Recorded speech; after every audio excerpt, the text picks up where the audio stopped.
कहानी की शुरुआत उस वक्त से होती है जब भगवान दुनिया पर राज करते हुए थक गए थे और इसलिए उन्होंने धरती पर एक इमोर्टल ऑब को भेजा ताकि वो उनकी जगह ले सके। और वो ऑब सीधा जाकर एक पत्थर पर गिरा और उसने खुद को उसी पत्थर की शेप में बदल लिया। कुछ समय बाद वो पूरा एरिया भारी बर्फ से ढक गया और इसी बीच एक जख्मी भेड़िया उसी पत्थर के ऊपर आकर गिरा और अपने जख्म की वजह से उसकी वहीं मौत हो गई। भेड़िए के संपर्क में आते ही ऑब ने खुद को उस भेड़िए के रूप में ढाल लिया और उसकी सारी भारी खूबियों को अपना लिया। उसके जख्म से ऑब को कोई खास फर्क नहीं पड़ने वाला था क्योंकि ऑब के पास खुद को ठीक करने की शक्तियां थी। इसके बाद ऑब उसी भेड़िए के रूप में एक खाली पड़ी बस्ती में पहुंचा जहां एक लड़का उस भेड़िए को जोहन नाम से बुलाते हुए उसके गले लग गया। उसके हाव भाव से ये समझ आ गया था कि ये लड़का उस भेड़िए का मालिक था, पर उसे ये नहीं पता था कि उसका भेड़िया तो पहले ही मर चुका था और जो उसके सामने खड़ा था वो तो एक बिल्कुल ही अलग शक्ति थी।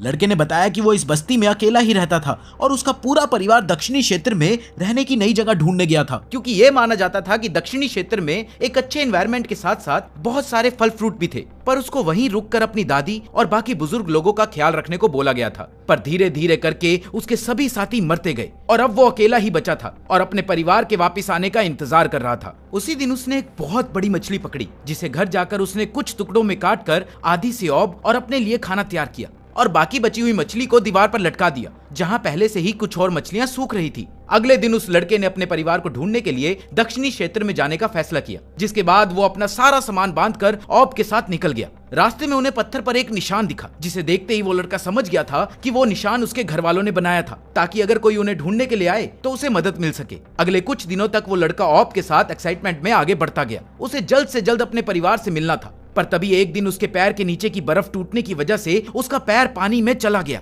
पहले तो उसे लगा कि वो पूरी तरह से ठीक है, पर तभी उसकी नजर अपने थाई पर लगी चोट पर पड़ी जो काफी गहरी थी। ज्यादा ना सोचते हुए उसने उस चोट को ढक लिया और अपने रास्ते पर आगे बढ़ गया। पर अगले कुछ ही दिनों में उस चोट ने उसके शरीर पर अपना असर दिखाना शुरू कर दिया और उसकी हालत धीरे धीरे खराब होती गई। फिर एक दिन रास्ते में उसने देखा कि एक पत्थर पर मार्क के ऊपर क्रॉस का निशान लगा हुआ था, जिसका मतलब था कि उसके परिवार में से कोई भी इसके आगे जिंदा नहीं बचा था। ये देखते ही उस लड़के की आंखों में आंसू आ गए। चोट की वजह से वो पहले ही बहुत कमजोर हो गया था, इसलिए उसने वापस अपने घर जाने का फैसला किया। उसने पूरे रास्ते भेड़िए को अपने साथ रखा। घर पहुंचने तक वो बहुत कमजोर हो गया था और वो शायद बच नहीं पाएगा, पर फिर भी उसने हार नहीं मानी। लेकिन कुछ दिनों के बाद वो लड़का समझ गया था कि वो अब नहीं बचने वाला, इसलिए वो खुद को घसीटकर अपनी मनपसंद कुर्सी पर बैठ गया और अपने परिवार के सदस्यों की तस्वीरों को देखने लग गया जो उसने ही बनाई थी। और कुछ देर बाद उसने भी दम तोड़ दिया। लड़के के मरने के बाद ऑब ने खुद को उसके रूप में बदल लिया, जिसके बाद वो दुनिया घूमने और दुनिया को अच्छे से जानने के लिए निकल गया। अपने पूरे रास्ते में खाना नाम की भी कोई चीज होती है उसे इसके बारे में कुछ पता ही नहीं था, इसलिए वो बार बार भूख की वजह से मर जाता था। पर उसके लिए ये कोई प्रॉब्लम नहीं थी क्योंकि वो अपनी शक्तियों से फिर से जिंदा हो सकता था, जिसके लिए उसे शुरुआत में 12 दिन लगते थे। पर धीरे धीरे वो यही चीज कुछ घंटों में करने लग गया था। कई दिनों तक ऐसे ही चलते चलते वो अब बर्फीली जगहों को छोड़कर घने जंगलों में पहुंच गया था। पर तभी एक बहुत बड़े भालू ने पीछे से आकर उस पर हमला कर दिया और उसे मार दिया।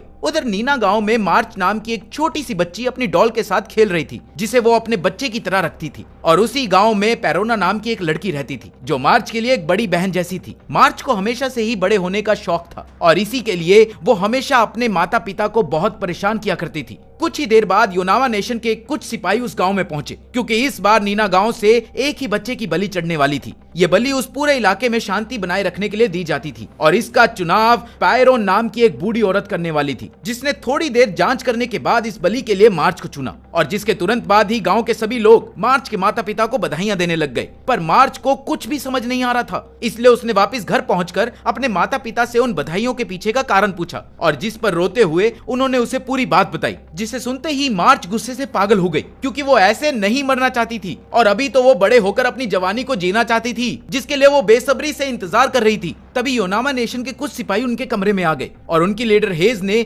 मार्च के माता पिता को उससे दूर रहने को कहा और अब बलि चढ़ने तक हेज ही मार्च की देखभाल करने वाली थी। कुछ देर बाद गांव के सभी लोग मार्च को तोहफे देने के लिए आए और अंदर ही अंदर वो सभी लोग खुश थे क्योंकि उनमें से किसी के बच्चे की बलि नहीं चढ़ने वाली थी। मार्च की एक दोस्त लाला भी उसके लिए तोहफे में एक फूल लेकर आई और अगले कुछ दिनों तक हेज हर वक्त मार्च के साथ ही रहती थी। और उसकी विदाई के दिन मार्च के माता पिता ने रोते हुए उसे विदा तो किया, पर कुछ देर बाद ही उनके काफिले के ऊपर किसी ने हमला कर दिया और ये और कोई नहीं बल्कि पैरोना ही थी। और इसी बीच मौका मिलते ही मार्च ने वहां से भागने की कोशिश करी, पर पैर फिसलने की वजह से वो एक तालाब में जाकर गिर गई, जहां उसकी नजर एक आदमी पर पड़ी जो फिर से जिंदा हो रहा था, और ये और कोई नहीं बल्कि ऑब ही था। उधर योनामा नेशन के 2 सिपाही भी मार्च का पीछा करते हुए तालाब तक पहुंचे, पर ऑब को देखकर वो उल्टा भाग गए। सिपाहियों के वहां से जाने के बाद मार्च ने ऑब का पीछा करना शुरू कर दिया और उससे बात करने की कोशिश करने लगी, पर वो ये नहीं जानती थी कि ऑब को बात करना आता ही नहीं था। थोड़ी दूर पहुंचकर ऑब अचानक से कुत्तों की तरह एक फल को खाने लग गया,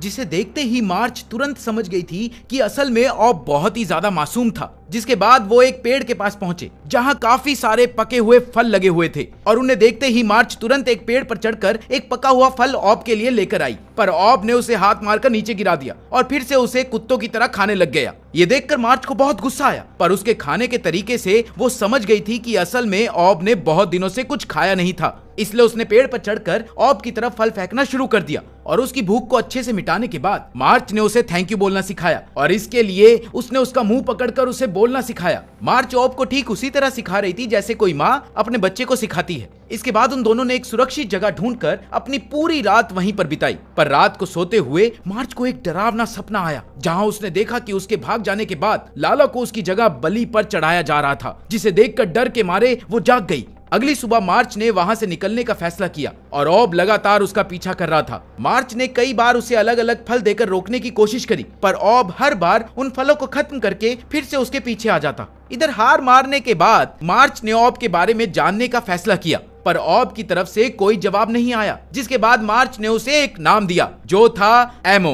उधर हेज ने 2 सिपाहियों को पैरोना पर नजर रखने के लिए छोड़ा हुआ था, लेकिन वो दोनों बातचीत में लगे हुए थे। उधर पैरोना ने बड़ी ही चालाकी से एक चाकू को निकालकर अपने हाथ पैर खोलना शुरू कर दिया कि तभी एक बहुत बड़े भालू ने उन सिपाहियों पर हमला कर दिया, जिसमें एक सिपाही तो मारा गया और दूसरा सिपाही पैरोना को वहीं छोड़कर भाग गया। जैसे ही भालू पैरोना की तरफ बढ़ा तो ऐन वक्त पर उसने अपने हाथ खोल लिए और वहां से भागने लगी। भालू ने उसका काफी पीछा किया, पर एक खाई से कूदने के बाद पैरोना ने अपनी जान बचा ली। उस खाई से कूदने के बाद वो सीधा उसी तालाब में गिरी जहां मार्च ऑब से मिली थी। खुद को संभालने के बाद पैरोना मार्च को ढूंढने के लिए निकल गई। उधर हेज ने भी मार्च को ढूंढ लिया था और मार्च ने भी बिना कोई बहस करे उसके साथ चलना शुरू कर दिया। इधर पैरोना मार्च को ढूंढ ही रही थी कि उसकी नजर एमो पर पड़ी और उसने तुरंत ही एमो के पास जाकर मार्च के बारे में पूछा, पर एमो बिना कुछ बोले चुपचाप चलने लग गया। उधर हेज ने मार्च को एक ब्लैक जेली दी और उसके मुताबिक ये स्पेशल जेली सिर्फ चूजन वंस को ही दी जाती थी। उस जेली के बेकार टेस्ट के बावजूद भी मार्च चुपचाप उसे खाती रही। और इसी बीच हेज ने मार्च से एमो के बारे में पूछा, पर वो खुद भी एमो को इतने अच्छे से नहीं जानती थी, इसलिए उसके पास इसका कोई जवाब नहीं था। तभी उस बचे हुए सिपाही ने आकर हेज को उन पर हुए हमले के बारे में बताया, और जैसे ही उसने उस भालू का नाम ओनिगुमा बताया तो वो सभी हैरान हो गए, क्योंकि वो ओनिगुमा को ही अक्सर बलि चढ़ाया करते थे। इधर जेली खत्म करने के बाद मार्च के बेहोश होते ही हेज और उसके साथी मार्च को उठाकर उसकी बलि चढ़ाने के लिए पहुंचे, और जहां पर पहुंचकर उन्होंने उसे बांध दिया। कुछ ही मिनटों के बाद वो भालू भी वहां पहुंच गया, पर साथ ही पैरोना भी वहां पहुंच गई, और भालू को मार्च के इतने पास देखकर वो तुरंत उसे बचाने के लिए आगे बढ़ी। सिपाही उसे रोकना चाहते थे, पर हेज ने उन्हें ये कहते हुए रोक दिया कि ओनिगुमा एक बार में 2 लोगों को आराम से खा सकता है।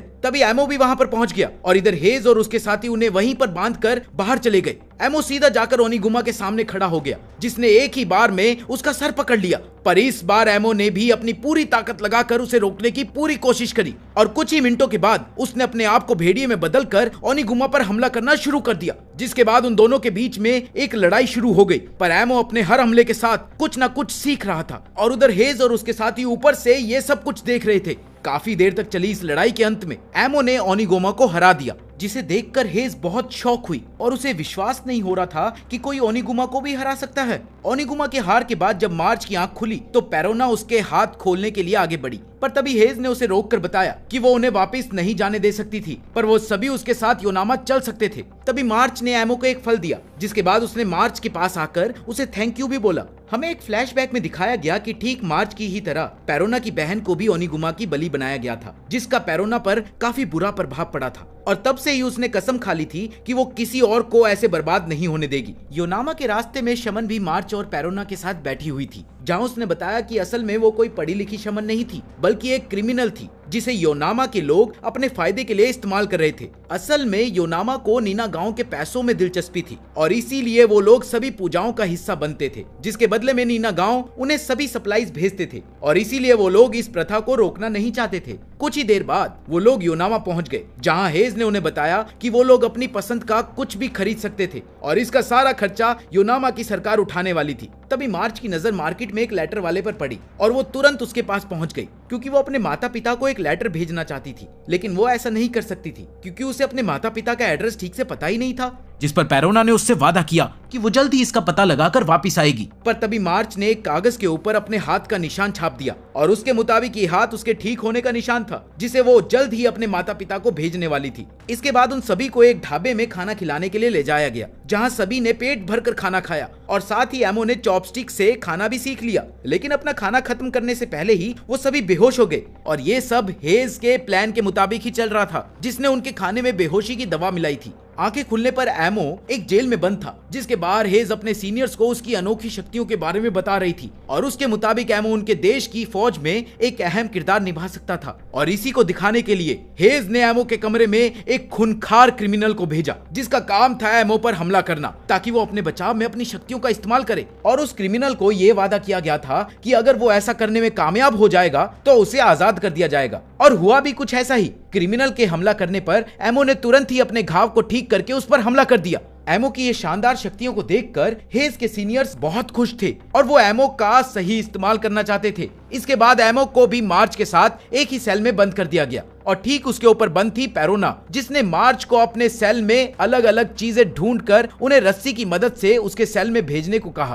ताकि वो इन चीजों को भागने में इस्तेमाल कर सके। पेरोना की बात मानते हुए मार्च ने एक तीर और कुछ और चीजों को रस्सी की मदद से पेरोना तक पहुंचा दिया और इसके बाद एमो ने भेड़िया का रूप लेकर खुदाई करना शुरू कर दिया, जो सीधा ओनिगुमा के सेल में जाकर खुली। हेज ने ओनिगुमा के सेल में एमो और मार्च को पकड़ लिया और जिसके बाद उसने ओनिगुमा की देखरेख की जिम्मेदारी मार्च के ऊपर डाल दी। उधर पेरोना ने अपना पूरा प्लान तैयार कर लिया था, जिसमें वहां से भागने के बाद वो भालू को मारकर उसकी निशानी अपने साथ ले जाने वाली थी, जिसे वो नीना गांव के लोगों के सामने रखना चाहती थी, ताकि वो इस बलि की प्रथा को खत्म कर सके। उधर उस भालू को साफ करते हुए मार्च को उस पर तरस आ रहा था और उसके मुताबिक ओनिगुमा असल में खतरनाक नहीं था, बल्कि लोग उसके बड़े शरीर की वजह से उससे डरते थे। पर थोड़ी ही देर बाद अपनी चोटों की वजह से ओनिगुमा की मौत हो गई और एमो ने तुरंत ही उसके सारे कैरेक्टरिस्टिक्स अपने अंदर स्टोर कर लिए। उधर पेरोना अपने सेल से निकलकर स्टोर रूम में पहुंच गई थी, जहां एक सैनिक ने उसे देख लिया, पर पेरोना ने तुरंत ही उस पर हमला करके बड़ी आसानी से उसे हरा दिया और इसके बाद वो मार्च को निकालने के लिए उसके सेल में पहुंची।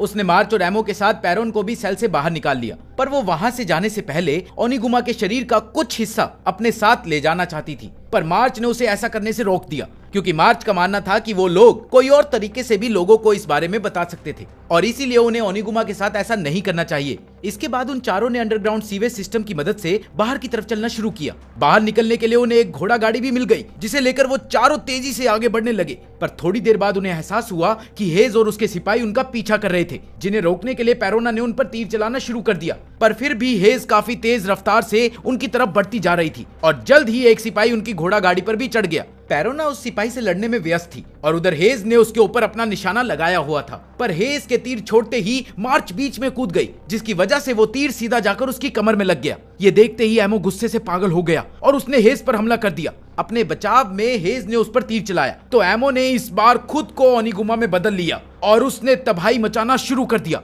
उधर मार्च को इस हालत में देखकर पेरोना की आंखों के सामने उसके साथ बिताए सभी लम्हे आ रहे थे। वो मार्च को बचाना चाहती थी, पर अब कुछ ज्यादा नहीं किया जा सकता था और मार्च ने थोड़ी ही देर में उसकी आंखों के सामने दम तोड़ दिया। उधर एमो गुस्से में तबाही मचा रहा था कि तभी पेरोना मार्च को अपने हाथों में लेकर घोड़ा गाड़ी से कूद गई और एमो के पास पहुंची और उससे शांत होने को कहा। एमो के शांत होते ही पेरोना ने एक टूटी हुई तलवार से अपनी जान लेने की कोशिश करी, पर एमो के अंदर पहले से ही मार्च के हाव भाव थे और उसने उनकी मदद से पेरोना को रोक लिया। उधर सिपाहियों को पता था कि वो अभी पेरोना पर हमला कर सकते थे, इसलिए मौका मिलते ही उन सब ने उस पर तीर छोड़ दिए और ऐन वक्त पर एमो ने फिर से रूप बदलकर उसे बचा लिया, जिसके बाद वो पेरोना को अपनी पीठ पर बिठाकर लगातार नीना गांव की तरफ बढ़ता गया। उधर हेज घायल रूप में जमीन पर पड़ी हुई थी। थोड़ी देर बाद नीना गांव में ये खबर पहुंच गई कि एक बहुत बड़ा भालू तेज रफ्तार से उनकी तरफ बढ़ रहा है। ये सुनते ही गांव के सभी लोग डर गए, पर जब उन्होंने उस भालू की पीठ पर पेरोना को देखा तो वो सभी शॉक हो गए। नीना गांव पहुंचकर पेरोना एमो की पीठ से उतरी और उसने मार्च के माता पिता के पास जाकर उन्हें मार्च का हैंड प्रिंट दिखा दिया, जो उसने मरने से पहले बनाया था, और उन्हें बताया कि मार्च ने इसका मतलब रखा था कि वो बिल्कुल ठीक है।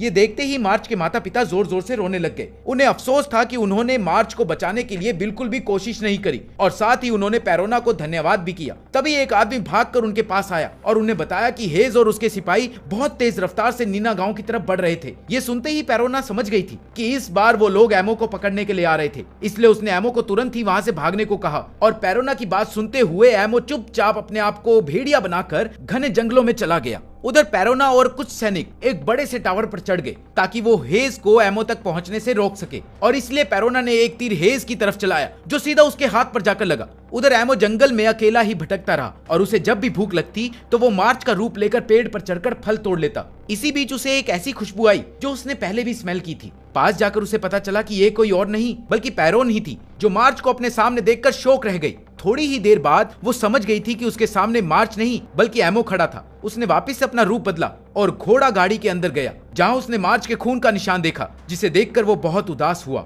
और चुपचाप खड़ा होकर वापस जंगल में आगे बढ़ गया। उसे जाते देख पेरोना भी उसका पीछा करने लग गई, क्योंकि अब वो फिर से अकेले नहीं रहना चाहती थी। 2 दिन तक लगातार भूखे पेट चलने के बाद अब पेरोना बहुत ज्यादा थक चुकी थी और साथ ही वो बहुत भूखी भी थी, इसलिए उसने एमो के पैर पर लगी चोट को काट लिया। जिसके बाद एमो ने उसकी भूख शांत करने के लिए मार्च का रूप लिया और पेड़ पर चढ़कर उसका पेट भरने के लिए उसके लिए फल तोड़े। इसके बाद पेरोना ने एमो को पढ़ाना लिखाना शुरू किया। वो एमो को अलग अलग वर्ड जमीन पर लिख कर दिखाती और उसे कॉपी करने को बोलती। उसने ऐसे ही एमो को अपना नाम तक लिखना सिखा दिया। उसकी बस एक शर्त थी कि एमो उसकी अच्छे से देखभाल किया करेगा। पेरोना ने एमो को सभी फंडामेंटल्स के बारे में भी सिखा दिया था, जैसे कि फायर, वाटर और नॉन वेज फूड। इसके बाद वो एक शहर में पहुंचे जहां एक पोर्ट था। अब एमो बहुत ही अच्छे तरीके से बात कर सकता था और अब वो गुड नाइट भी बोल लेता था। और ऐसे ही उसने पेरोना को पहली बार उस लड़के से मिलने की कहानी भी सुनाई कि कैसे उसने उसकी जिंदगी बदल दी। कुछ देर बाद वो अपनी जगह पर पहुंच गए और बोट से उतरकर पेरोना ने एमो को बताया कि अगले दिन वो अपने लवर से मिलने जाने वाली थी, पर उन्हें उस रात जंगल में ही रुकना था। रात को सोते वक्त अचानक से एक अजीब से जीव ने एमो पर हमला कर दिया और उसी का रूप ले लिया, जिसके बाद एमो के पास उससे लड़ने के सिवाय और कोई चारा नहीं था, जिसके लिए उसने भेड़िए का रूप लिया। पर तभी धरती के नीचे से एक आदमी निकला जिसने काले कपड़े पहने हुए थे और उसने एमो को बताया कि उसी ने ऑब को बनाया था और अब एमो को अपने दुश्मन को खत्म करने के लिए उस जीव की छाती में लगे कोर को तबाह करना होगा। जिसके बाद एमो ने अपने भेड़िए रूप में ही उस जीव पर हमला किया, पर वो इसमें कामयाब नहीं हो पाया। इसलिए अगली बार एमो ने भालू का रूप लेकर उसे बीच में से फाड़ दिया, पर ऐन वक्त पर वो फिर से हार गया। इसके बाद एमो ने मार्च का रूप लेकर उस पर फिर से हमला किया और इस बार वो कोर को निकालने में कामयाब हो गया और उसने उस जीव को हरा दिया। एमो अभी उस कोर को पकड़कर जमीन पर बैठा ही हुआ था कि उस काले कपड़े वाले आदमी ने उसके पास आकर उसे बताया कि उसने ही ओब को बनाया था ताकि वो इस दुनिया की रक्षा कर सके। पर अब ओब को रोकने के लिए कुछ लोग एमो का पीछा कर रहे थे और अब वो बहुत जल्द फिर से मिलेंगे। वो आदमी इतना बोलकर वहां से चला गया और अगले दिन पेरोना और एमो एक घर में पहुंचे और पेरोना बहुत ज्यादा खुश थी क्योंकि उन्होंने सभी मुश्किलों को अच्छे से पार कर लिया था। इसके बाद हमें 2 भाइयों को दिखाया गया जिनका नाम था गुगू और शिन। वो दोनों एक साथ जंगल में एक टेंट में रहते थे और दोनों का ही एक सपना था एक साथ बड़े से महल में रहने का, और वो दोनों जानते थे कि इसके लिए उन्हें बहुत ज्यादा मेहनत करनी पड़ेगी। इसलिए वो दोनों एक किसान के लिए काम करते थे और सामान को मार्केट में ले जाकर बेचते थे। मार्केट में गुगू हमेशा एक लड़की को देखता रहता था जो उसे बहुत ज्यादा पसंद थी, पर वो जानता था कि वो लड़की बहुत अमीर परिवार से थी, इसलिए उसने कभी भी उससे बात करने की कोशिश नहीं की। एक दिन गुगू की दुकान पर एक आदमी आया जिसे सब शराब के व्यापारी के तौर पर जानते थे, पर उसके जाने के बाद गुगू को पता चला कि वो आदमी पहाड़ पर रहता था और साथ ही उसके बारे में काफी सारी अफवाहें भी थी कि वो अलग अलग नशे बेचता था। उसी शाम घर पहुंचने पर गुगू ने देखा कि कुछ लड़के उसके भाई से बात कर रहे थे, पर उसके वहां आते ही वो सभी वहां से चले गए। इसलिए उसने अपने भाई से उन लड़कों के बारे में पूछा, पर उसने उसकी बात को टाल दिया। इसके बाद गुगू की नजर उनके सेविंग बॉक्स पर पड़ी जिसमें से कुछ पैसे गायब थे। जब उसने इस बारे में अपने भाई से पूछा तो उसने फिर से उसकी बात को टाल दिया। गुगू ने इसको चोरी की तरह ही लिया और जाकर उस डब्बे को एक नई जगह पर छुपा दिया। अगले दिन गुगू की नजर एक कुत्ते पर पड़ी जिसके गले में उसका नाम मेयर लिखा हुआ था। उसने तुरंत ही उसका ध्यान रखने का फैसला किया। कुछ देर बाद गुगू ने उस कुत्ते की मालिक की आवाज सुनी जो जोर जोर से उसको बुला रही थी। पास जाकर उसने देखा कि उसकी मालिक कोई और नहीं बल्कि उसका प्यार ही थी।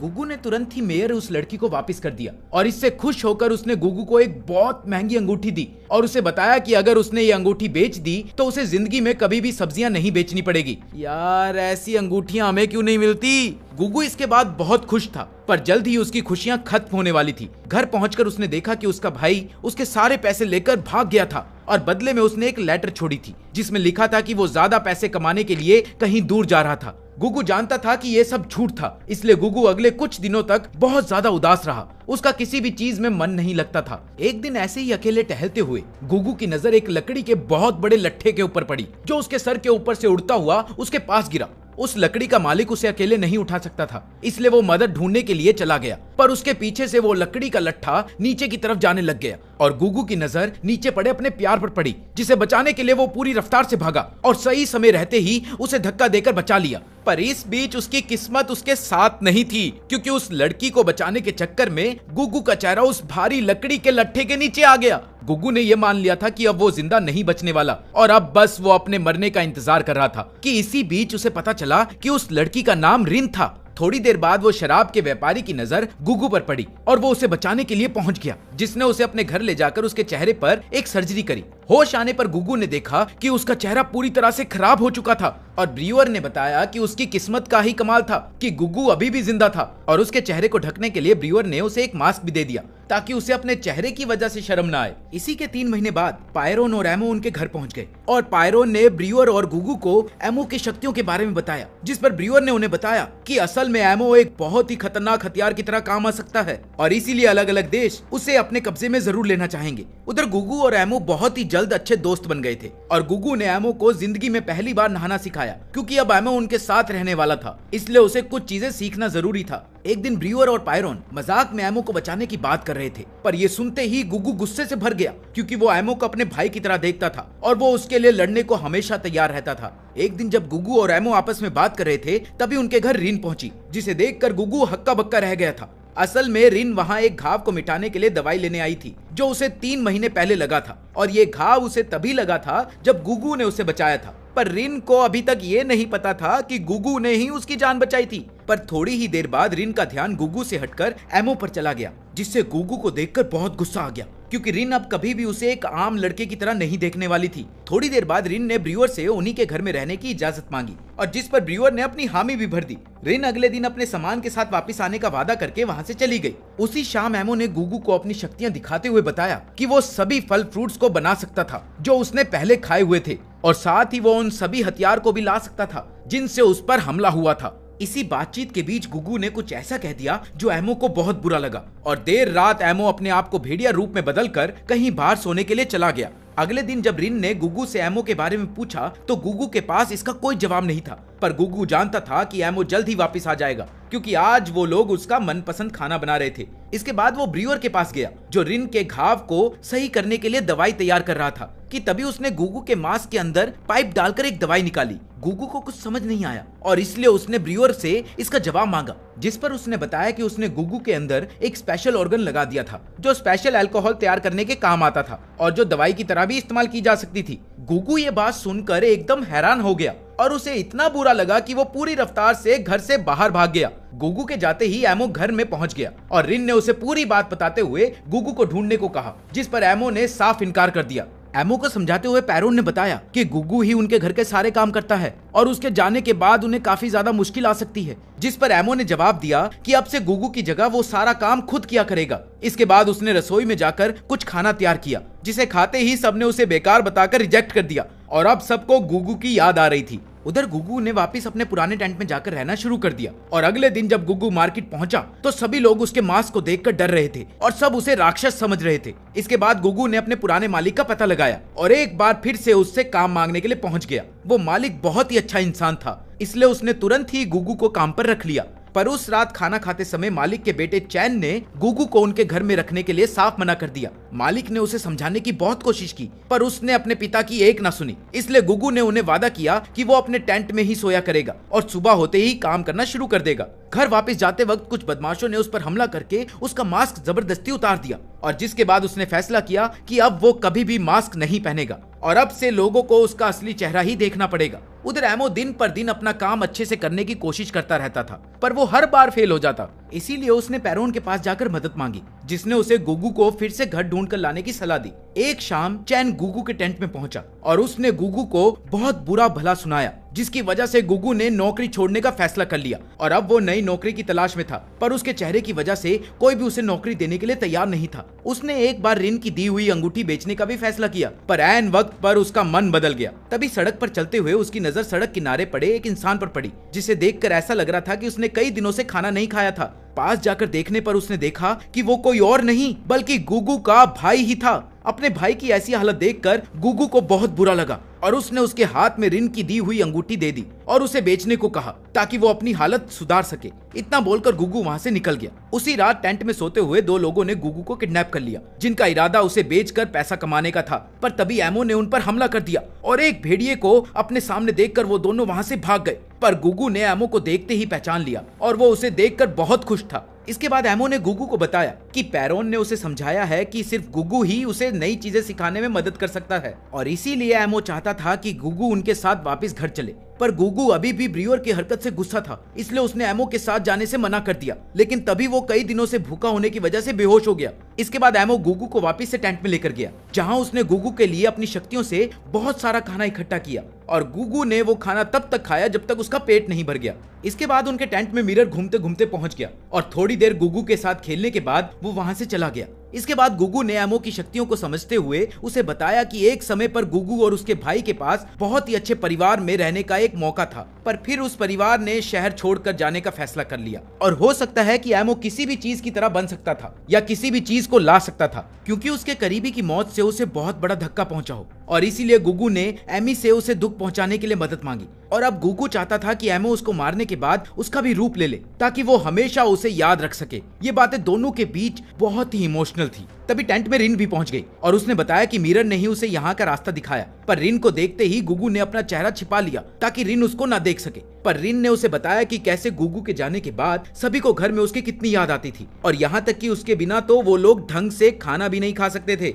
और साथ ही ब्रीवर ने भी ये वादा किया था कि वो गुगू के शरीर से वो ऑर्गन निकाल देगा ताकि उसके ऊपर कोई असर ना हो। पर गुगू का कहना था कि उसने गुस्से में मास्क कहीं फेंक दिया था और वो बिना मास्क के घर नहीं जा सकता था, जिस पर रिन का जवाब था कि उसे गुगू के चेहरे से कोई फर्क नहीं पड़ता था। पर गुगू अभी तैयार नहीं थी, इसलिए एमो ने उसे वादा किया कि वो उसका मास्क ढूंढ कर ले आएगा। एमो के जाते ही रिन ने गुगू को अपने कपड़े उतारकर अपना घाव दिखाया, जिस पर उसका मानना था कि उसके पिता ने ही उसे धक्का दिया था। पर उसे ये नहीं पता था कि असल में ये धक्का उसे गुगू ने दिया था, वो भी उसकी जान बचाने के लिए, जिसकी वजह से आज उसके चेहरे का ये हाल था। गुगू को अपनी आंखों पर विश्वास नहीं हो रहा था। इधर रिन का कहना था कि वो किसी ऐसे परिवार में पैदा होना चाहती थी जो अमीर ना हो, और उधर गुगू ने बचपन से ही ये सोचा था कि काश वो एक अमीर घर में पैदा हुआ होता। इसके बाद रिन ने गुगू से उसकी चोट के बारे में पूछा, जिस पर गुगू ने जवाब ना देना ही सही समझा, क्योंकि उसका मानना था कि अगर उसने रिन को सच बता दिया तो वो उससे नफरत करने लगेगी। रिन गुगू के लिए एक स्पेशल मास्क लाई थी, क्योंकि वो गुगू को और अच्छे से जानना चाहती थी, चाहे वो उसका चेहरा ना देख पाए।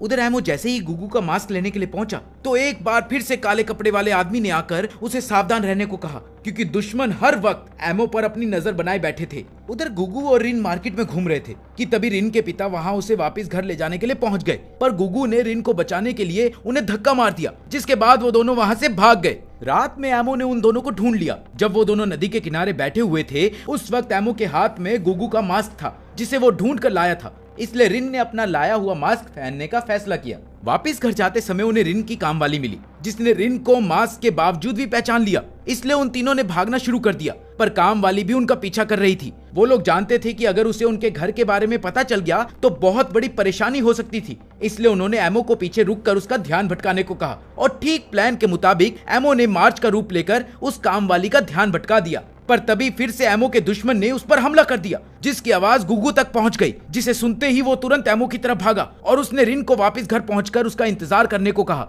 जगह पर पहुंचते ही वो समझ गया था कि जिस जीव के बारे में पैरोन बात कर रहा था उसी ने एमो पर हमला किया था, और इस बार उसने एक पेड़ का रूप लेकर एमो को बेहोश कर दिया था। इसके बाद उस जीव ने उन दोनों पर एक साथ हमला करना शुरू कर दिया कि तभी गुगू को एक आइडिया आया कि वो उसके शरीर में बन रही वाइन का इस्तेमाल कर सकते थे, क्योंकि गुगू के शरीर से बाहर आने पर उस वाइन में आग लग सकती थी और वो जीव एक पेड़ के रूप में था, जिस वजह से वो लोग वाइन को उसके खिलाफ इस्तेमाल कर सकते थे। पर बदकिस्मती से उसके शरीर में वाइन खत्म हो गई थी, इसलिए एमो ने उसे धक्का देते हुए वहां से भागने को कहा, जिसके बाद गुगू पूरी रफ्तार से घर की तरफ भागा ताकि वो ब्रूअर से अपने शरीर में वाइन डलवा सके। पर रास्ते में वाइन के रिएक्शन की वजह से वो नीचे गिर गया, लेकिन वो किसी तरह से घर पहुंच गया, जहां रिन के माता पिता को देखकर वो हैरान रह गया। पर उन पर ध्यान न देते हुए वो सीधा ब्रूअर के पास पहुंचा और उससे सबसे ताकतवर वाइन देने को कहा। ब्रूअर उसे मना करना चाहता था, पर पेयोरन के कहने पर उसने चुपचाप गुगू को वाइन दे दी। अब वाइन के नशे में गुगू रिन के माता पिता के सामने अपने प्यार का इजहार करके वहां से चला गया,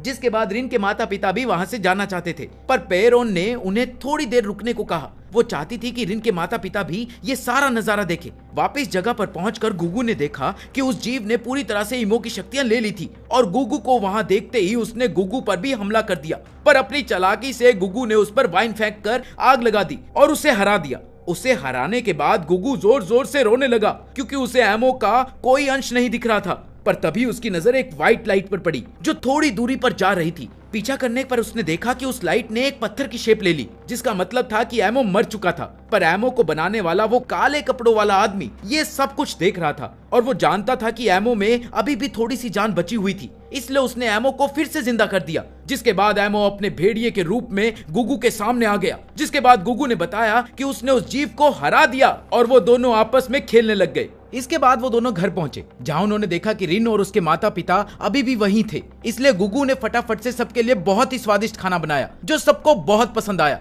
पर एमो बाहर अपने क्रिएटर से बात कर रहा था, जिसने उसे वो घर छोड़कर दुनिया घूमने को कहा ताकि वो खुद को ज्यादा ताकतवर बना सके। असल में जिस जीव ने उस पर हमला किया था उनका नाम था नोकर्स। और अगली बात, एमो के बचने के बहुत ही कम चांस थे और अगर एमो को अपने लोगों को बचाना था तो उसे बाहर की दुनिया में जाकर खुद को ताकतवर बनाना ही पड़ेगा। पर जब गुगू वहां पहुंचा तो उसने देखा कि एमो खुद से ही बात कर रहा था। उधर एमो ने अपने क्रिएटर को जवाब देते हुए बताया कि उसने फैसला कर लिया था कि वो अपने दोस्तों के साथ ही रहेगा और वो कहीं भी नहीं जाएगा। रिन ने भी अपने माता पिता के साथ वापस घर जाने का फैसला कर लिया था, इसलिए वो अपने दोस्तों को अलविदा कहकर वहां से चली गई। इसके बाद कहानी 4 साल आगे चली गई, जहां अब गुगू ने काफी तगड़ी बॉडी बना ली थी और वहीं एमो भी अब सभी घर के काम काफी अच्छे से करने लग गया था। रिन भी अक्सर अपने दोस्तों से मिलने के लिए आया करती थी। उधर इन 4 सालों में एमो वैसे का वैसा ही था, उसने कोई भी नई शक्ति नहीं इकट्ठी की थी और साथ ही नोकर्स ने भी इन 4 सालों में उस पर कोई हमला नहीं किया था। एक दिन रिन ने एमो से सुझाव लेने के लिए उससे पूछा कि वो अपने आने वाले 16वें जन्मदिन पर गुगू को क्या तोहफा दे, जिस पर एमो ने जवाब देते हुए कहा कि वो जो भी अपनी खुशी से उसे देगी वो गुगू को पक्का पसंद आएगा। और साथ ही रिन ने एमो को यह भी बताया कि उसके माता पिता उसके 16वें जन्मदिन पर उसकी शादी करवाने वाले हैं, जिसे रोकने के लिए उसे अपने जन्मदिन से पहले उन्हें अपने बॉयफ्रेंड के बारे में बताना पड़ेगा। जिस पर एमो ने उसे सुझाव दिया कि वो गुगू को अपने बॉयफ्रेंड के तौर पर अपने माता पिता से मिलवाए। असल में वो दोनों एक दूसरे को पसंद करते थे, पर दोनों ही खुलकर अपने प्यार का इजहार नहीं कर पाते थे। कुछ देर बाद गुगू का भाई उससे मिलने के लिए आया, जिसने उसे बताया कि वो पिछले 4 सालों से गुगू को ढूंढ रहा था और साथ ही उसने गुगू को वो अंगूठी दिखाते हुए धन्यवाद बोला जो गुगू ने उसे दी थी। पर शिन ने उस अंगूठी को बेचा नहीं था, बल्कि अब वो खेती करने के औजार बेचकर पैसे कमाता था और वो चाहता था कि अब गुगू भी उसके साथ वापस आ जाए ताकि वो दोनों अपने बचपन के सपने को पूरा कर सके। पर गुगू किसी भी तरह से अपने भाई के साथ वापस नहीं जुड़ना चाहता था और साथ ही वो अपने दोस्तों को छोड़ने के लिए भी बिल्कुल तैयार नहीं था, जिन्हें वो अपना परिवार मानता था। इसलिए वो अपने भाई को भी छोड़कर आगे बढ़ गया। गुगू के ऐसे नाराज होने के बाद शिन सीधा ब्रूअर के घर पहुंच गया और उसने ब्रूअर को वो अंगूठी गुगू को देने के लिए पकड़ाई। पर उस अंगूठी को देखते ही रिन ने उसे पहचान लिया और वो तुरंत समझ गई कि गुगू ही वो लड़का था जो छोटे होते हुए सब्जियां बेचा करता था और अब वो गुगू के चेहरे पर लगी चोट के बारे में भी जानना चाहती थी और इसलिए उसने ब्रूअर से वो अंगूठी लेकर खुद गुगू को देने का फैसला किया। कुछ देर बाद रिन की नजर गुगू पर पड़ी जो आराम से जमीन पर सो रहा था, इसलिए मौका देखकर रिन ने गुगू की उंगली में अंगूठी डालने की कोशिश करी, पर वो उसकी उंगली के लिए काफी छोटी थी। पर इसी बीच गुगू अपनी नींद से जग गया और रिन को अपने सामने देखकर डर गया। पर रिन ने फिर भी उसे अपने प्यार का इजहार करने का एक मौका दिया, जिसके लिए गुगू ने साफ इनकार कर दिया। जिस पर रिन ने उसे याद दिलाया कि एक बार उसने अपने प्यार का इजहार उसके माता पिता के सामने भी किया था। पर इस बार गुगू का कहना था कि वो उस वक्त बहुत ज्यादा नशे में था। ये सुनकर रिन गुस्सा होकर वहां से चली गई। रिन के वहां से जाने के बाद ब्रूअर ने गुगू को एक नया मास्क दिया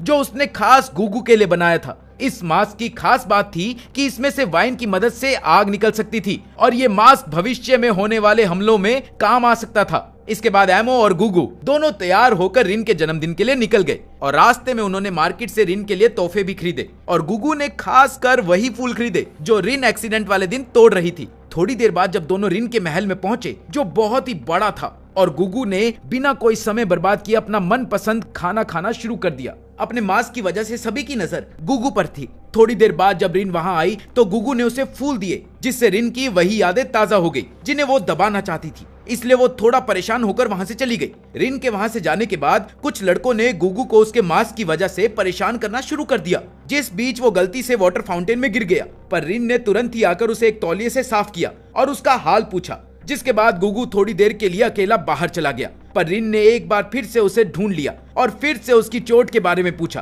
पर इस बार गुगू ने रिन को सब कुछ सच सच बताने का फैसला किया और पूरा सच जानने के बाद रिन को एहसास हुआ कि गुगू ने ही उसकी जान बचाई थी और वो कभी भी इस चीज को समझ ही नहीं पाई। पर इतने सालों बाद आखिरकार उन दोनों ने एक दूसरे को अपना लिया था। वो दोनों पहली बार खुलकर प्यार भरे पलों को एहसास कर ही रहे थे कि उनके बीच की जमीन के दो हिस्से हो गए, जिसकी वजह से गुगू दूसरे हिस्से में ही अटक गया। उधर एमो के क्रिएटर ने उसे सावधान किया कि उनके आसपास एक नौकर पहुंच गया था और इस बार उसके कौर जमीन के नीचे थे और देखते ही देखते पूरा महल गिरने लग गया। इसीलिए एमो ने तुरंत ही सबको बिल्डिंग से बाहर निकलने को बोला और सबको बचाने के लिए उसने भालू का रूप लेकर बिल्डिंग को पकड़ कर रखा। उधर गुगू ने भी किसी जमीन को पकड़कर अपनी जान बचा ली थी और जल्द ही कुछ लोगों ने एक लंबे कपड़े को फेंक कर उसे ऊपर खींच लिया। गुगू तुरंत ही समझ गया था कि यह हमला नौकर्स ने करवाया था, इसलिए वो तुरंत ही एमो की मदद करने के लिए अंदर गया, जहां उसने रिन के माता पिता को देखा और वो उन्हें छत गिरने से पहले ही बाहर निकाल लाया। जब गुगू वापस अंदर गया तो नौकर ने भी एक बहुत बड़े भालू का रूप ले लिया था और उसका पूरा शरीर एक पत्थर का बना हुआ था।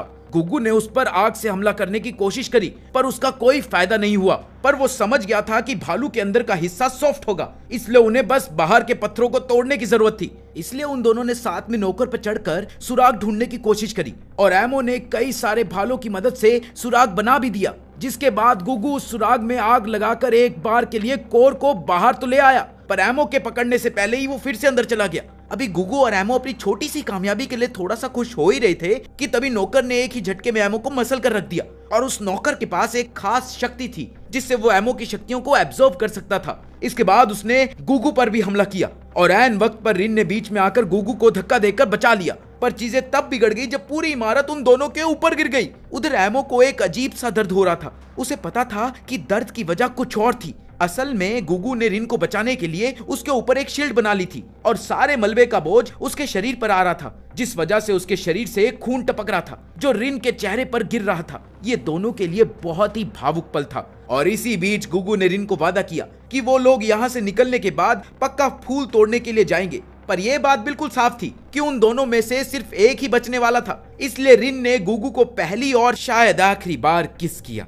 उधर एमो को बहुत ज्यादा तकलीफ हो रही थी और कुछ ही मिनटों बाद एमो ने गुगू का रूप ले लिया, जिसका मतलब था कि अब गुगू की मौत हो गई थी और इस वजह से एमो बहुत ही ज्यादा भावुक हो चुका था। तभी नौकर ने एक बार फिर से उसके ऊपर हमला किया, जिस वजह से वो पानी में गिर गया और एमो के पीछे पीछे नौकर ने भी पानी में छलांग लगा दी, जिस वजह से उसके पत्थर अलग अलग हो गए और कोर बाहर आ गया। बचने के लिए नौकर ने कोर को पानी के अंदर चलाना शुरू कर दिया। उधर एमो के क्रिएटर ने उसे बताया कि नौकर वेस्ट की तरफ बहुत तेजी से बढ़ रहा था और एमो को उसका पीछा करके जल्द ही उसे खत्म कर देना चाहिए, क्योंकि कोर के अंदर उसके सबकॉन्शियस का एक हिस्सा था। पर एमो ने इस चीज पर ध्यान न देते हुए गुगू के पास जाने का फैसला किया। ऊपर पहुंचकर एमो ने देखा कि रिन के परिवार वालों ने उसे बाहर निकाल लिया था और फिलहाल वो बेहोश थी। साथ ही गुगू की बॉडी को भी बाहर निकाल लिया गया था। शिन भी अपने भाई की बॉडी को लेने के लिए पहुंच गया था। उधर गुगू की आत्मा अपने परिवार और दोस्तों से अलग हो रही थी, पर वो अभी भी एमो के सबकॉन्शियस में मौजूद था। इसके बाद एमो ने ब्रियोर और पैरोन को बताया कि वो अब उनके घर से चला जाएगा, क्योंकि वो नहीं चाहता था कि नौकर्स फिर कभी उसकी वजह से उसके दोस्तों को नुकसान पहुंचाए। उधर रिन को होश आते ही वो तुरंत गुगू से मिलने के लिए भागी और रिन को घर की तरफ आते हुए देख एमो बहुत डर गया, क्योंकि उसे समझ नहीं आ रहा था कि वो रिन को गुगू की मौत के बारे में कैसे बताए। इसलिए उसने रिन के आने से पहले गुगू का रूप ले लिया। घर में घुसते ही गुगू को अपने सामने देखकर रिन खुशी के मारे पागल हो गई और उसने गुगू को गले लगा लिया। और जब उसने एमो के बारे में पूछा तो गुगू ने उसे बताया कि एमो की लड़ाई के दौरान मौत हो गई थी और वो उसे गुगू की कब्र पर ले गया। पर रिन को लग रहा था कि वो कब्र ईमो की थी और वो ईमो को याद करते हुए काफी रोई। पर वो हैरान तब हो गई जब गुगू ने उसे बताया कि वो शॉपिंग के लिए कहीं जा रही है। पर रिन गुगू के साथ फूल तोड़ना चाहती थी और इसीलिए उसने उसे शाम को मिलने को कहा, जिसके लिए गुगू एक बार में तैयार हो गया। उधर ब्रियर और पैरोन ने गुगू को रास्ते के लिए खाना और कुछ पैसे दिए, जिन्हें लेने के बाद वो चुपचाप वहां से चला गया। उसी शाम रिन के पिता ने उसे घास के ऊपर लेटे हुए देखा और उसके पास जाने पर रिन ने उन्हें बताया कि वो अब किसी और से शादी नहीं करने वाली, क्योंकि वो पहले से ही किसी और के साथ प्यार में थी। और बाद में रिन ने बताया कि वो जानती है कि गुगू की हमले के दौरान मौत हो गई थी, पर वो इस बात से खुश थी कि अब गुगू एमो के साथ था। उधर एमो ने लगातार 4 दिन चलने के बाद अपने क्रिएटर से कुछ सवाल किए, जिनके जवाब में उसने बताया कि नौकर्स लगातार हमला उस पर करते रहेंगे जब तक वो एमो को हरा नहीं देते, और गुगू का काम है धरती पर जानकारी इकट्ठी करना और नौकर्स का उसे रोकने का। इसके बाद एमो ने क्रिएटर से पूछा कि एमो की बजाय वो खुद नौकर्स को क्यों नहीं हराते, जिसका जवाब देते हुए क्रिएटर ने बताया कि ये काम एमो का है और उसे ही उन्हें हराना पड़ेगा। तभी एमो को एक जानी पहचानी सी खुशबू आई, जिसका पीछा करने पर एमो ने देखा कि पायरोन उसका पीछा कर रही थी। असल में पायरोन किसी भी तरह से एमो की मदद करना चाहती थी और इसीलिए वो ब्रियर के घर से ही उसका पीछा कर रही थी। पर एमो नहीं चाहता था कि गुगू के बाद अब पायरोन को कुछ हो, और इसीलिए उसने पायरोन को वापस घर जाने को कहा। पर पायरोन किसी भी हाल में घर नहीं जाना चाहती थी और काफी देर बहस करने के बाद एमो भी इसके लिए तैयार हो गया। रास्ते में एमो लगातार पायरोन को इग्नोर करता रहा और दूसरी तरफ पायरोन लगातार एमो से बात करने की कोशिश करती रही, और कुछ दिनों बाद वो एक शहर में पहुंच गए, जहां पहुंचते ही पायरोन ने खाना खाने के लिए इच्छा जाहिर की और डब्बे पर पहुंचते ही पायरोन ने बहुत सारा खाना ऑर्डर कर लिया, जिसे देखकर एक बार के लिए तो एमो भी हैरान हो गया और उसने पायरोन को जल्दी खाना खत्म करने को कहा,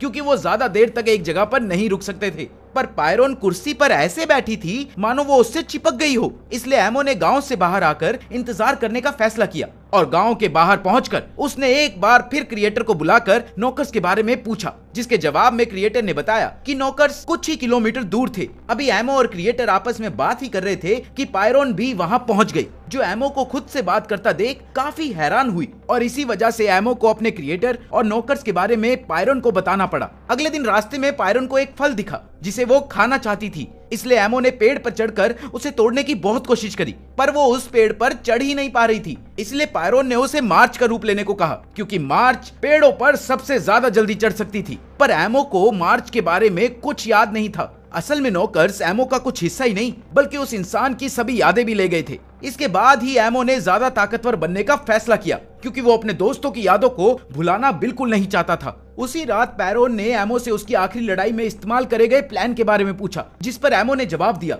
कि गुगू ने आग से उस पर हमला किया था, जिस वजह से वो पत्थर पानी में कूदने के बाद खुल गए। इसके जवाब में पैरोन ने बताया कि पत्थरों को गर्म करने के बाद उनको ठंडा होने पर वो कमजोर हो जाते हैं और आसानी से टूट सकते हैं। इसके बाद पायरोन ने बताया कि उसे एक ऐसी जगह के बारे में पता है जहां एमो अपनी शक्तियों को बढ़ा सकता था। एक जहाज था जो उन्हें सौर लाइन लेकर जा सकता था, जो असल में जानवरों का स्वर्ग था और ना ही वहां कोई एमो को परेशान करने वाला था। पर पोर्ट पर पहुंचने के बाद उन्हें एक लड़की ने एक जहाज पर चढ़ने को कहा, जिसके लिए वो दोनों मान गए और जहाज पर चढ़ते ही पायरोन और एमो को अलग कर दिया गया। जिसके बाद उस जहाज के ऑफिसर ने उन्हें कैद करके बताया कि वो लोग जेनेडा आइलैंड जाने वाले थे, जहां उनकी जिंदगी का अंतिम चरण शुरू होगा। पर शिप के आइलैंड पर पहुंचते ही एमो अपने भेड़िए रूप में जेल से भागकर पायरोन को ढूंढने लग गया। असल में पायरोन को काफी ऊंचाई पर कैद किया गया था और अब एमो उस तक पहुंचने की कोशिश कर रहा था, पर इस बीच वो काफी ऊंचाई से नीचे गिर गया और ऐसे होते हुए उस लड़की ने भी देख लिया जो एमो और पायरोन को जहाज पर लेकर गई थी।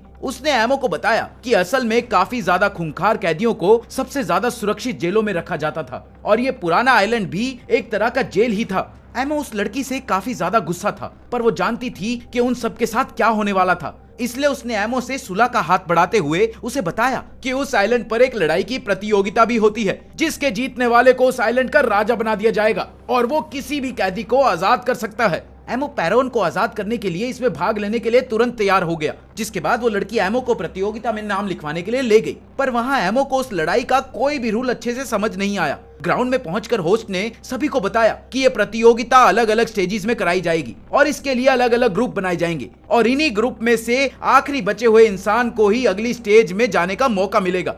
एमो के ग्रुप की बारी आने पर सभी ने एक दूसरे को पागलों की तरह मारना शुरू कर दिया, पर एमो थोड़ी ही दूरी पर चुपचाप खड़ा हुआ था, क्योंकि उसे समझ नहीं आ रहा था कि असल में उसे करना क्या चाहिए। और थोड़ी ही देर बाद उनमें से एक इकलौता आदमी बचा हुआ था और उसे लग रहा था कि वो ये प्रतियोगिता जीत चुका है, पर तभी उसे एक झटका मिला, वो भी एमो को देखकर, और इसीलिए उसने एमो की तरफ अपनी कुल्हाड़ी फेंकी जो सीधा एमो के सर पर लगी। इसे एमो को कोई फर्क नहीं पड़ने वाला था। जिसके बाद उस आदमी ने एमो के शरीर में कई सारी तलवारें मारी, पर एमो ने उस पर एक भी बार हमला नहीं किया, बल्कि एमो चुपचाप उस आदमी की सारी शक्तियां खींच रहा था। और थोड़ी ही देर बाद वो आदमी जमीन पर गिर गया और एमो इस प्रतियोगिता का विजेता बन गया। एमो की शक्तियां देखकर सभी लोग हैरान रह गए थे और मैच के बाद उसी जहाज वाली लड़की ने एमो के पास आकर अपना नाम तिनारी बताया। उसके पास एक उल्लू भी था जिसका नाम था लिगार्ड। साथ ही उसने एमो को अपने सभी दोस्तों से भी मिलवाया। वो सभी एमो की शक्तियों को देखकर बहुत ज्यादा हैरान थे और उनके मुताबिक एमो ही ये प्रतियोगिता जीतने वाला था। इसके बाद एमो ने देखा कि सभी कैदी उस आइलैंड पर एक सामान्य सी जिंदगी जी रहे थे और इसीलिए एमो को समझ नहीं आ रहा था कि पायरोन को आखिर हाई सिक्योरिटी जेल में क्यों रखा गया था। जिस पर तिनारी ने उसे बताया कि असल में पायरोन को एक बहुत ही खूंखार कैदी माना जाता है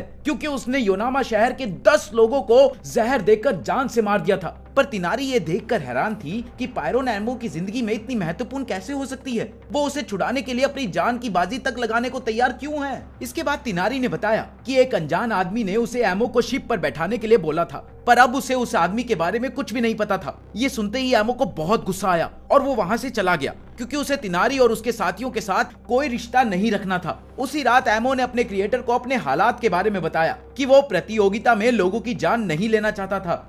जिस पर क्रिएटर ने उसे समझाया कि प्रतियोगिता में हिस्सा लेने वाले सभी लोग पहले से ही अपनी मौत का फैसला कर चुके थे और इसीलिए लड़ाई में उनकी जान लेना कोई पाप नहीं था। उसी रात एमो के सोने के बाद एक अनजान आदमी ने चुपचाप आकर एमो के गालों को अपनी जीभ से चाटा और वो वहां से चला गया। अगले दिन तिनारी को ये खबर मिली कि एक आदमी प्रतियोगिता में सभी को आसानी से मार रहा था और ये आदमी कोई और नहीं बल्कि वही था जिसने पिछली रात एमो के गालों को चाटा था। उधर एमो पायरोन को जेल से निकालने के लिए अलग अलग तरीके ढूंढ रहा था और इसी बीच उसने गलती से एक चूहे को मार दिया और जिसके बाद अब वो चूहे का रूप भी ले सकता था और आसानी से किसी भी जगह पर जा सकता था। इसके बाद एमो अपने अगले मुकाबले के लिए मैदान में पहुंचा, पर वो अपने दुश्मन पर हमला नहीं करना चाहता था और वहीं दूसरी तरफ उसका दुश्मन अपने पूरे जोर शोर से एमो पर हमला करने के लिए लगा हुआ था। इसलिए एमो ने भेड़िया और गुगू बनकर उसे डराने की कोशिश करी, पर उसका कोई फायदा नहीं था और अब वो भालू नहीं बन सकता था क्योंकि वो शक्ति फिलहाल नोकर्स के पास थी। पर तभी उसे पैरोना की याद आई और उसने पैरोना का रूप ले लिया, जिसका मतलब था कि पैरोना की मौत हो गई थी और एमो ने पैरोना का रूप लेकर बड़ी ही आसानी से अपने दुश्मन को बिना ज्यादा नुकसान पहुंचाए हरा दिया। मैच के बाद तिनारी एक बार फिर एमो के पास माफी मांगने के लिए आई, पर एमो उसे अनदेखा करके वहां से जाने लगा। जिसके बाद तिनारी ने उससे फिर से माफी मांगी और पार्टी के लिए भी इनवाइट किया। साथ ही उसने पायरोन को ढूंढने में उसकी मदद करने का भी वादा किया, जिसके बाद एमो ने उसे माफ कर दिया। उसी रात एमो एक चूहे का रूप लेकर पायरोन की जेल तक पहुंचा, जहां उसने पायरोन को पैरोना की मौत के बारे में बताया और उसे जल्द ही आजाद करवाने का वादा भी किया। पायरोन अब एमो के लिए एक परिवार बन गई थी और वो बिना उसकी मदद के उस आइलैंड से नहीं निकल सकता था। अगले दिन एमो अपने अगले मैच के लिए पहुंचा और इस बार उसका मुकाबला नैंडो नाम के एक आदमी से था और मैच के दौरान एमो ने बड़ी आसानी से नैंडो को हराना शुरू कर दिया और इसीलिए उसने नैंडो को सरेंडर करने के लिए भी कहा क्योंकि वो उसे जान से नहीं मारना चाहता था। पर सभी दर्शक एमो से नैंडो को खत्म करने को कह रहे थे और तभी काफी सारे तीरों ने नैंडो पर हमला कर दिया, पर एमो ने बीच में आकर उन सभी के टुकड़े टुकड़े कर दिए। नैंडो ये देखकर हैरान था कि एमो ने उसकी जान बचाई थी, पर तभी एक तीर पीछे से आकर नैंडो की कमर पर लगा और वो नीचे गिर गया। ये देखकर एमो को बहुत बुरा लगा और उसे ये मैच जीतने की कोई खास खुशी नहीं थी। पर मैच के बाद जब उसने देखा कि नैंडो अभी भी जिंदा था तो उसे बहुत अच्छा लगा। पास जाकर बात करने पर नैंडो ने सबसे पहले एमो को धन्यवाद किया और साथ ही उसने बताया कि वो अपने भाई की वजह से इस आइलैंड पर आया था, जिस पर एमो ने वादा किया कि वो चीफ बनने के बाद उसको और उसके भाई को पक्का आजाद कर देगा। तभी कुछ लोगों ने वहां आकर एमो पर चिल्लाना शुरू कर दिया। उनका कहना था कि एमो ने अभी तक एक भी आदमी को जान से नहीं मारा था और वो ऐसे ही आगे बढ़ता जा रहा था, जिस पर एमो ने उनसे माफी मांगने की कोशिश भी की, पर सामने खड़ा आदमी कुछ भी सुनने को तैयार नहीं था। इसी बीच धरती जोर से हिलने लग गई क्योंकि अब नौकर्स ने एमो पर फिर से हमला कर दिया था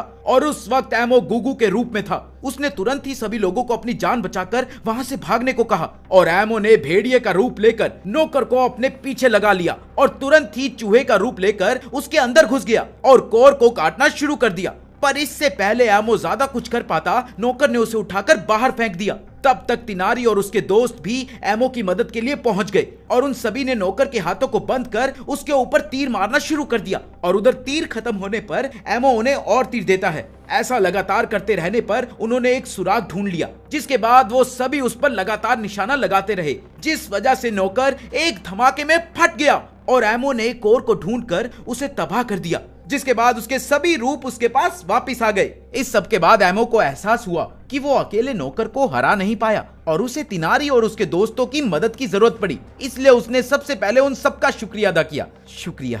उसी रात एमो तिनारी और उसके दोस्तों के साथ पार्टी में गया, जहां उन सब ने बहुत सारी बातें करी और एमो ने उनके लिए अपनी शक्ति से खाना भी तैयार किया, जिसे खाते ही वो सभी बेहोश हो गए। थोड़ी देर बाद एमो को एहसास हुआ कि उसने गलती से उन्हें वो खाना दे दिया था जो एक बार हेज ने उन्हें खिलाया था। इसलिए वो अपनी बेवकूफी के लिए काफी शर्मिंदा था। पर तभी उसकी नजर तिनारी की डायरी पर पड़ी और उसने उसे खोलकर पढ़ने का फैसला किया, जिसमें तिनारी की खुशी के बारे में लिखा हुआ था, क्योंकि आज एमो उसके साथ पार्टी करने के लिए आ रहा था। इसके बाद एमो चुपचाप वहां से जा ही रहा था कि तभी तिनारी की आंख खुली और उसने एमो से एक बार फिर से माफी मांगी और एमो के जाने के बाद वो फिर से अपनी किताब में कुछ लिखने लग गई। इसके बाद हमें तिनारी की कहानी दिखाई गई कि उसे बचपन से ही लिखने का बहुत शौक था और वो एक राइटर बनना चाहती थी। पर एक दिन उसने देखा कि उसकी माता जमीन पर एक लाश की तरह पड़ी हुई थी और उसके पिता पर खून का आरोप लगाया गया था, जिसकी वजह से उन्हें इसी आइलैंड पर लाया जाना था। और तिनारी इतनी छोटी थी कि उसके पास अपने पिता के साथ आने के सिवाय कोई और चारा ही नहीं था। पर आइलैंड पर आकर उसके पिता ने उसे बताया कि वो प्रतियोगिता में हिस्सा लेने वाले थे और उनका प्लान था कि ये प्रतियोगिता जीतकर वो और तिनारी ये आइलैंड छोड़कर वापस चले जाएंगे। तिनारी जानती थी कि उसके पिता की जान खतरे में थी, पर उसके पिता का मानना था कि वो आसानी से जीत सकते हैं और इसीलिए उन्होंने तिनारी को मैच के बाद पोर्ट पर मिलने को कहा। मैच के दौरान उसके पिता बड़ी आसानी से सभी को मार रहे थे, पर तिनारी ये देखकर हैरान थी कि उसके पिता इतने खूंखार थे, इसलिए वो उठकर वहां से चली गई। मैच के बाद तिनारी को पता चला कि उसके पिता ये मैच जीत चुके थे और इसीलिए वो पोर्ट पर पहुंच गई, जहां उसके पिता ने उसके लिए एक डायरी रखी थी और साथ ही छोटे से कागज पर लिखा था कि वो चाहते थे कि तिनारी अपनी जिंदगी के सभी लम्हे इस डायरी में लिखे। तभी उसके पिता भी अपनी आखिरी सांस लेते हुए वहां पहुंच गए, क्योंकि कुछ लोग जो उन्हें पसंद नहीं करते थे उन्होंने उन्हें जहर दे दिया था। ये सब देखकर तिनारी अपनी डायरी लेकर वहां से चली गई और अपनी जिंदगी के हर पल को डायरी में लिखने लग गई। वो अपने सभी दोस्तों को 9 साल की उम्र में मिली थी, तब से ही वो सभी वहां से भागने का तरीका ढूंढ रहे थे और 13 साल की उम्र में वो इम्पोर्ट ग्रुप का हिस्सा बन गई और 14 साल की उम्र में वो एमो से मिली। तभी एक अनजान आदमी ने आकर उसे बताया कि उसे एमो और पायरोन को आइलैंड में ले जाना चाहिए, क्योंकि एमो वो प्रतियोगिता पक्का जीत जाएगा और चीफ बनकर तिनारी और उसके दोस्तों को वहां से निकालने में मदद करेगा। इसीलिए तिनारी एमो को आइलैंड में लेकर आई थी। उधर एमो अब मार्च का रूप ले सकता था, इसलिए अब पायरोन तक पहुंचना कोई बड़ी बात नहीं थी। इसके बाद वो इसी का फायदा उठाकर पायरोन से मिलने गया और उसे यकीन दिलाया कि वो अगले दिन होने वाले फाइनल्स को जीतकर उसे पक्का आजाद कर देगा। अगले दिन ग्राउंड में पहुंचकर एमो ने देखा कि उसका सामना किसी और से नहीं बल्कि हेज से होने वाला था और उसी ने उस रात एमो के गाल को चाटा था। साथ ही उसने बताया कि वो बहुत समय से इस वक्त का इंतजार कर रही थी और उसी ने पैरोना को भी मारा था। ये सुनकर एमो गुस्से से भर गया और उसने हेज पर हमला कर दिया, जिससे वो बड़ी आसानी से बच गई। एमो ने भालू का रूप लेकर भी उस पर हमला किया, पर उसका भी कोई फायदा नहीं था, क्योंकि हेज हर बार उससे 2 कदम आगे रहती और साथ ही वो एमो को बार बार उकसा भी रही थी ताकि एमो को और ज्यादा गुस्सा आए। और इसी बीच मौका मिलते ही हेज ने एमो के गले पर एक सुई से वार किया, जिसके बाद एमो तुरंत ही बेहोश हो गया और हेज को इस मैच का विजेता घोषित कर दिया गया। जीतने के बाद हेज ने सभी को एक भाषण दिया, जिस पर उसने बताया कि वो एमो पर काफी लंबे समय से नजर रख रही थी और उसी ने एमो को सबसे पहले देखा था और अब वो चाहती थी कि आइलैंड के सभी लोग उसका साथ दे, क्योंकि वो एमो को लेकर एक ऐसी फौज तैयार करना चाहती थी जिसे कोई ना हरा सके। उसे आइलैंड पर राज करने में कोई दिलचस्पी नहीं थी, उसे बस एमो से फर्क पड़ता था। इसलिए उसने अपनी जगह तिनारी को आइलैंड का नया उत्तराधिकारी घोषित कर दिया। ये सुनते ही वहां बैठे काफी लोग तिनारी और उसके दोस्तों पर हमला करने की योजना बनाने लग गए और इसी से बचने के लिए तिनारी और उसके दोस्त चुपचाप वहां से निकल गए। इसके बाद हेज भी एमो को लेकर क्वार्टर्स में चली गई, जहां उसने एमो के साथ अश्लील हरकतें करना शुरू कर दिया। एमो ये सब कुछ महसूस तो कर पा रहा था, पर वो फिलहाल अपने होश में नहीं था। उधर तिनारी और उसके दोस्त एमो को बचाने के लिए कमरे में पहुंचे तो उन्होंने देखा कि वहां कोई भी नहीं था। तभी हेज ने उन्हें आकर बताया कि उसने एमो को पहले ही अंडरग्राउंड चैम्बर में भेज दिया था। उसी वक्त उस आइलैंड के इकलौते शिप के कैप्टन, जिसका नाम स्काई फिश था, वो भी वहां पहुंच गया और उसने तिनारी को सरेंडर करने को कहा, जिस पर तिनारी ने जवाब दिया कि एमो अपनी शक्तियों से ऐसे कई सारे शिप्स तैयार कर सकता है। तभी हेज ने तिनारी को आखिरी चेतावनी देते हुए 10 सेकंड का समय दिया, जिसके बाद तिनारी और उसके सभी दोस्तों को मरने के आदेश थे। 10 सेकंड बाद हेज तिनारी और उसके दोस्तों पर हमला करने ही वाली थी कि तभी एमो ने पीछे से आकर हेज के गले पर तलवार रख दी और उसने बताया कि वो अंडरग्राउंड चैम्बर भेजे जाने से कुछ मिनट पहले ही उठ गया था और वो सिपाहियों को धोखा देकर वहां से निकल गया और अब उसकी शर्त थी कि हेज तिनारी और उसके दोस्तों को सही सलामत आइलैंड से बाहर जाने देगी, जिसके बदले एमो खुद को हेज के हवाले करने वाला था, जिसके लिए हेज तुरंत मान गई। इसके बाद तिनारी को आइलैंड छोड़ के जाना था, पर इससे पहले वो 700 लोगों को चुनने वाली थी जिन्हें वो अपने साथ आजाद करवाना चाहती थी। इसलिए तिनारी ने सभी बच्चों को आजाद करने का फैसला किया और साथ ही नैंडो और उसका भाई और पायरोन भी उसके साथ जाने वाले थे। कई लोग तिनारी के इस फैसले से खुश नहीं थे, पर तिनारी का मानना था कि सभी छोटे बच्चों को जिंदगी में एक बार मौका जरूर मिलना चाहिए। वाह दीदी वाह, कितने अच्छे विचार है आपके। शिप पर बैठने से पहले तिनारी और उसके सभी दोस्तों को बेहोश कर दिया गया और हेज ने वादा किया कि उन्हें इस हालत में यहाँ से निकाला जाएगा। साथ ही उसने एमो को भी एक सुई लगाकर बेहोश कर दिया।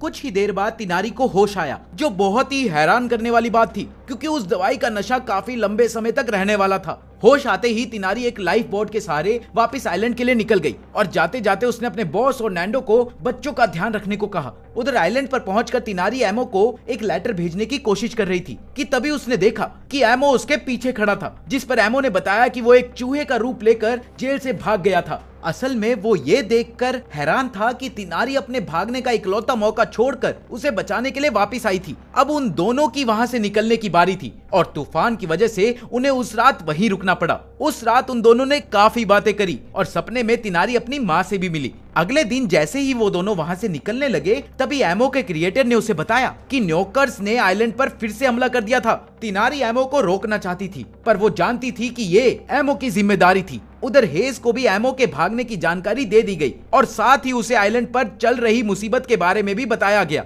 जहां नोकर्स ने इस आइलैंड में आधे से ज्यादा लोगों को ज़ोंबीज बना दिया था। एमो के पहुंचने पर आइलैंड में पहले से ही ज़ोंबीज के खिलाफ एक लड़ाई चल रही थी और अब एमो का साथ देने के लिए तिनारी और उसके सभी दोस्त भी वहां पहुंच गए थे। तभी तिनारी की एक दोस्त ऊपर जमीन पर गिरी और उसके गिरते ही नोकर्स ने उसे इन्फेक्ट कर दिया, जिसके बाद उसने एक भाले से अपने ही दोस्त मिया पर हमला कर दिया। ये सब देखकर तिनारी और एमो बहुत ज्यादा हिल गए थे क्योंकि उन्होंने अपनी ही आंखों के सामने अपने 2 दोस्त खो दिए थे। मिया की सांसें अभी भी चल रही थी, इसलिए एमो उसे उठाकर ऐसी जगह लाया जहां नोकर्स नहीं आने वाले थे, पर अगले 3 मिनट में ही उनकी आंखों के सामने मिया ने दम तोड़ दिया। थोड़ी ही देर बाद नोकर्स ने उस जगह पर भी हमला कर दिया, जिसमें तिनारी तो बचकर निकल गई, पर उसके दोस्त उरोय ने उधर ही रुकने का फैसला किया और साथ ही उसने एमो को एक चूहे का रूप लेने को कहा ताकि वो उसे हवा में फेंक सके और लिन गार्ड उसे पकड़कर दूसरी जगह ले जा सके। और हुआ भी कुछ ऐसा ही, पर एमो के वहां से जाते ही एक नौकर ने उरोय पर भी हमला कर दिया। उधर एक नौकर ने हेज पर भी हमला करने की कोशिश करी, पर हेज ने ऐन वक्त पर खुद को बचा लिया। तभी उसकी नजर तिनारी पर पड़ी, जिसे देखते ही उसने उसे मारने के लिए अपना हथियार निकाल लिया, पर उसी वक्त एमो ने पीछे से भालू के रूप में आकर उस पर हमला कर दिया। एमो चाहता तो वो उसे वहीं मार सकता था, पर उसने उसे जिंदा छोड़ दिया। इसके बाद एमो ने गुगू का रूप लेकर सभी नौकर्स पर आग छोड़कर सभी को हरा दिया, पर अभी भी 3 ज़ोंबीज बचे हुए थे और जो थे उन्हीं के दोस्त। एमो उन्हें मारना नहीं चाहता था कि तभी हेज एक बार फिर से वहां पहुंच गई और उसने एमो से अपनी शर्तें मनवाने के लिए तिनारी को आग में फेंकने की धमकी दी, पर इस बार तिनारी ने खुद का बलिदान देते हुए अपने साथ साथ हेज को भी आग में खींच लिया। लेकिन ऐन वक्त पर एमो ने उन दोनों को ही बचा लिया और तुरंत ही हेज को बांध दिया। अब बारी थी अपने ही दोस्तों की जान लेने की और इस काम को खत्म करने के बाद उन सभी के शरीर को दफनाया जाना था। आइलैंड के कुछ बुजुर्ग ये देखकर हैरान थे कि तिनारी अभी भी वहां मौजूद थी, जिस पर तिनारी ने उन्हें बताया कि वो और उसके दोस्त आइलैंड पर फंसे लोगों की मदद के लिए वापस आए थे, जिसे सुनते ही वो सभी रोने लग गए। तिनारी ने आइलैंड के चीफ होने के नाते लड़ाई प्रतियोगिता को बंद करवा दिया और वहीं रुककर आइलैंड के सुधार के लिए काम करने का फैसला किया। साथ ही एमो ने आइलैंड को जल्द से जल्द छोड़ने का फैसला किया क्योंकि उसे डर था कि उसके वहां होने की वजह से नौकर्स फिर से हमला कर सकते थे। उधर तिनारी ने एमो के साथ के लिए लिंग गार्ड को भी भेजा ताकि वो सही समय पर एमो तक पहुंचने में उसकी मदद कर सके। हेज अभी भी नशे में थी, इसलिए एमो ने उसे अपने साथ ले जाने का फैसला किया। समुद्र के बीच में हेज को होश आया और उसने बताया कि उसने ये सब सिर्फ इसलिए किया था क्योंकि उसे एमो से पहली नजर में ही प्यार हो गया था। पहला नशा पहला खुमार, कहानी में ट्विस्ट। और इसीलिए उसने एमो के सभी करीबियों को खत्म कर दिया था ताकि कोई भी एमो को उससे दूर न ले जा सके। ये सुनते ही एमो को बहुत गुस्सा आया और उसने एक और बोट बनाकर हेज को उसी में बांधकर छोड़ दिया। पर एमो के वहां से जाते ही एक नौकर ने हेज पर हमला कर दिया। इसके बाद एमो उस जगह पर पहुंचा जहां पायरोन ने उसका इंतजार करने का वादा किया था और उसने पायरोन को एक होटल में खाना खाते हुए ढूंढ लिया, पर वो उसे बिना परेशान करे वहां से चला गया और रात को वो उसके कमरे में जाकर उसका मनपसंद फल रखाया। अगले दिन एमो वहां से निकलने ही वाला था कि तभी उसे याद आया कि उसने पायरोन के लिए चिट्ठी छोड़ी ही नहीं थी, इसलिए उसने एक कागज पर चिट्ठी लिखी और उसके कमरे में उसे रखने के लिए वापस गया। थोड़ी देर बाद उसे याद आया कि शायद पायरोन को ठंड की वजह से एक कोट की जरूरत भी पड़ सकती थी, इसलिए वो मार्केट से एक कोट खरीद कर उसे देने के लिए गया। पर इस बार उसे पायरोन नहीं मिली, जिसके बाद वो उसकी खुशबू की मदद से उसे ढूंढने लग गया। तभी उसकी नजर पड़ी कि एक आदमी पायरोन को किडनैप करने की कोशिश कर रहा था। इससे पहले कि एमो कुछ कर पाता, पायरोन ने ही उस आदमी को पीट दिया। एमो पायरोन को अकेला नहीं छोड़ पा रहा था, इसलिए वो चुपचाप उस पर नजर रखता था। तभी उसके क्रिएटर ने उसे बताया कि पायरोन की उम्र काफी होने की वजह से वो कभी भी मर सकती थी। ये सुनते ही एमो को बहुत गुस्सा आया। उसी रात एमो पायरोन के पास कोट रखकर जा ही रहा था कि पायरोन ने उसे पकड़ लिया। वो दोनों एक दूसरे को देखकर बहुत खुश हुए। इसके बाद उन्होंने जंगल में एक साथ घूमना शुरू कर दिया और जब भी उन्हें नौकर्स की खबर मिलती तो वो लोग उल्टी दिशा में भागने लग जाते। पर समय के साथ साथ पायरोन का शरीर कमजोर पड़ता जा रहा था और एक दिन वो नीचे गिर गई, जिसके बाद एमो उसे हर जगह अपनी पीठ पर बैठाकर ले जाता। एक दिन पायरोन ने एमो को जंगल से कुछ लाने के लिए भेजा और उसके जाते ही पायरोन ने एमो के क्रिएटर से बात करी, क्योंकि वो जानती थी कि क्रिएटर हर वक्त उन पर नजर रखते थे और इसलिए पायरोन ने क्रिएटर से मांगा कि उसकी जान निकाल ली जाए, पर अगले जन्म में उसे कुछ ऐसा बनाया जाए कि वो एमो के काम आ सके। क्रिएटर ने तुरंत ही उसकी बात मान ली और उसकी जान निकाल दी। मरते ही पायरोन के सपने में वो फिर से एक सुंदर जवान लड़की बन गई। उधर वापस आने पर जब एमो ने देखा कि पायरोन मर चुकी थी तो उसे बहुत बुरा लगा और वो जोर जोर से रोने लग गया और काफी देर रोने के बाद उसने पायरोन का अंतिम संस्कार कर दिया और जिसके बाद वो फिर से अपने सफर पर निकल गया। कई सालों के बाद अब एमो एक लड़के से आदमी बन चुका था और वो ऐसे ही नौकर्स का सामना कर रहा था। ऐसी और मजेदार वीडियोस देखने के लिए हमारे चैनल को सब्सक्राइब कर लो। मिलते हैं अगली वीडियो में।